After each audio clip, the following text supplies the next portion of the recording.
ಚಿತ್ರದುರ್ಗದ ಪಾಳು ಮನೆಯಲ್ಲಿ 5 ಅಸ್ಥಿಪಂಜರ ಪತ್ತೆ ಪ್ರಕರಣಕ್ಕೆ ಸಂಬಂಧಪಟ್ಟಂತೆ ತನಿಖೆ ಚುರುಕುಗೊಳ್ತಾ ಇದೆ. ಸಾವಿನ ರಹಸ್ಯ ಭೇದಿಸೋದಕ್ಕೆ ಪೊಲೀಸರು ಅಖಾಡಕ್ಕಿಳಿದಿದ್ದಾರೆ.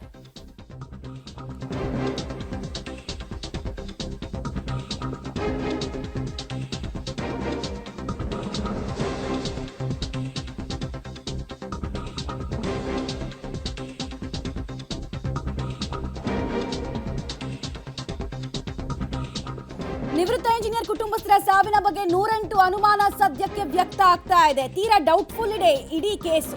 5 ಅಸ್ಥಿಪಂಜರ ಪತ್ತೆಯಿಂದ ಆತಂಕ ಕೂಡ ಇದೆ. ಮಾನಸಿಕ ಖಿನ್ನತೆಯಿಂದ ಹಾಗಾದ್ರೆ ಕುಟುಂಬದ ಅಂತ್ಯ ಆಯ್ತಾ, ದುರಂತ ಅಂತ್ಯ ಆಯ್ತಾ ಅನ್ನೋದು ಒಂದು ಪ್ರಶ್ನೆ. ಆದ್ರೆ ಕೊರೋನಾ ವೇಳೆ ಮೃತಪಟ್ಟರ ಹಾಗಾದ್ರೆ ಕುಟುಂಬಸ್ಥರು, ಬಿಕಾಸ್ ಆ ಜಾಗದಲ್ಲಿ ಒಂದು ಆಕ್ಸಿಜನ್ ಸಿಲಿಂಡರ್ ಎಲ್ಲ ಸಿಕ್ಕಿದೆ ಅಂತ ಹೇಳ್ತಾ ಇದ್ದಾರೆ. ಆಮೇಲೆ ಯಾರ ಸಂಪರ್ಕದಲ್ಲೂ ನಿವೃತ್ತ ಇಂಜಿನಿಯರ್ ಜಗನ್ನಾಥ್ ರೆಡ್ಡಿ ಇರಲಿಲ್ಲ ಅನ್ನುವಂತಹ ವಿಚಾರ ಕೂಡ ತೀರಾ ಡೌಟ್ಫುಲ್ ಆಗಿದೆ. ಯಾರು ಇವ್ರನ್ನ ಹುಡುಕೋ ಪ್ರಯತ್ನ, ಕಾಂಟ್ಯಾಕ್ಟ್ ಮಾಡೋ ಪ್ರಯತ್ನ, ಮನೆ ಹತ್ರ ಬರೋ ಪ್ರಯತ್ನ ಯಾವುದು ಆಗ್ಲೇ ಇಲ್ವಾ? ಹಾಗಾದ್ರೆ ಕುತೂಹಲ ಅಂತೂ ಇದ್ದೇ ಇದೆ. ಕೊರೋನಾ ನಂತರ ಎಲ್ಲೂ ಕಾಣಿಸ್ಕೊಂಡಿರಲಿಲ್ಲ ಅಂತ ಹೇಳ್ತಾ ಇದ್ದಾರೆ. ಇಬ್ರು ಗಂಡು ಮಕ್ಕಳು, ಹೆಣ್ಣು ಮಗುವಿಗೂ ಕೂಡ ಮದುವೆ ಆಗಿರಲಿಲ್ಲ. ಈ ಕಾರಣಕ್ಕೆ ಖಿನ್ನತೆಗೆ ಒಳಗಾಗಿದ್ರು ಅಂತ ಹೇಳಲಾಗ್ತಾ ಇದೆ.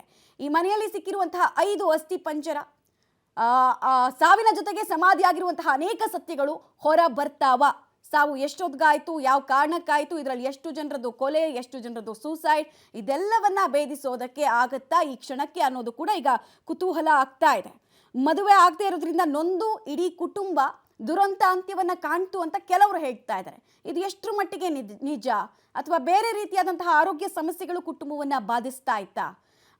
ಹಿಂದೆ ಈ ಥರದ್ದೆಲ್ಲ ಇನ್ಸಿಡೆಂಟ್ಗಳನ್ನು ನಾವು ಉತ್ತರ ಭಾರತದಲ್ಲಿ ಹೆಚ್ಚಾಗಿ ನೋಡ್ತಾ ಇದ್ವಿ. ಸಾಮೂಹಿಕವಾಗಿ ಅಸ್ಥಿಪಂಜರಗಳು ಎಷ್ಟೋ ದಿನ ಆದಮೇಲೆ, ಎಷ್ಟೋ ವರ್ಷ ಆದಮೇಲೆ ಪತ್ತೆ ಆಗಿದ್ದನ್ನು. ಬಟ್ ಕರ್ನಾಟಕದಲ್ಲೂ ಇಂಥ ಇನ್ಸಿಡೆಂಟ್ಗಳು ರೇರೆಸ್ಟ್ ರೇರ್ ಅಂತ ಹೇಳಿದ್ರೆ, ಒಂದು ಮನೆಯಲ್ಲಿ 5 ಅಸ್ಥಿಪಂಜರ ಪತ್ತೆ ಆಗಿರೋದು, 4 ವರ್ಷದಿಂದ ಕಾಣಿಸ್ಕೊಳ್ದೇ ಇದ್ರು, ಯಾರಿಗೂ ಹೇಗೆ ಅನುಮಾನ ಬಾರದೇ ಇರೋದಕ್ಕೆ ಸಾಧ್ಯ ಆಗುತ್ತೆ ಅನ್ನೋದು ಪ್ರಶ್ನೆ ಆಗುತ್ತೆ.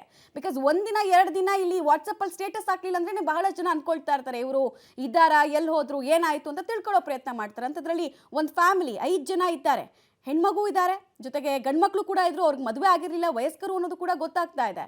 ಸೊ ಯಾರು ಯಾಕೆ ಕಾಂಟ್ಯಾಕ್ಟ್ ಮಾಡಲಿಲ್ಲ, ಅಕ್ಕಪಕ್ಕದ ಮನೆಯವ್ರಿಗೆ ಯಾಕೆ ಡೌಟ್ ಬರಲಿಲ್ಲ, ಈ ಥರ 108 ಪ್ರಶ್ನೆಗಳಂತೂ ಇದ್ದೇ ಇದೆ. FSL ತಂಡ ಸ್ಥಳಕ್ಕೆ ಭೇಟಿ ಕೊಟ್ಟಿದೆ. ಪೊಲೀಸರು ಕೂಡ ತನಿಖೆಯನ್ನು ಚುರುಕುಗೊಳಿಸಿದ್ದಾರೆ. ಯಾವಾಗ ಲಾಸ್ಟ್ ಟೈಮ್ ಇವರು ಫೋನಲ್ಲಿ ಮಾತಾಡಿದ್ದು, ಆ ಥರದ್ದು ಏನಾದರೂ ರೆಕಾರ್ಡಿಂಗ್ಸನ್ನು ಈ ಟೈಮ್ನಲ್ಲಿ ಟವರ್ ಲೊಕೇಶನ್ ಡಂಪ್ ಹಾಕ್ಬಿಟ್ಟು ತೆಗೆಯೋದಕ್ಕೆ ಆಗತ್ತಾ? ಎಲ್ಲವೂ ಕೂಡ ಕುತೂಹಲಕ್ಕೆ ಕಾರಣ ಆಗ್ತಾ ಇದೆ. 5 ಅಸ್ಥಿಪಂಜರದ ನಿಗೂಢತೆಯನ್ನು ಭೇದಿಸುವಲ್ಲಿ ಪೊಲೀಸರು ಯಶಸ್ವಿ ಆಗ್ತಾರಾ ಅನ್ನೋದು ಕೂಡ ಇಲ್ಲಿ ಪ್ರಶ್ನೆಯಾಗಿ ಉಳಿತಾ ಇದೆ.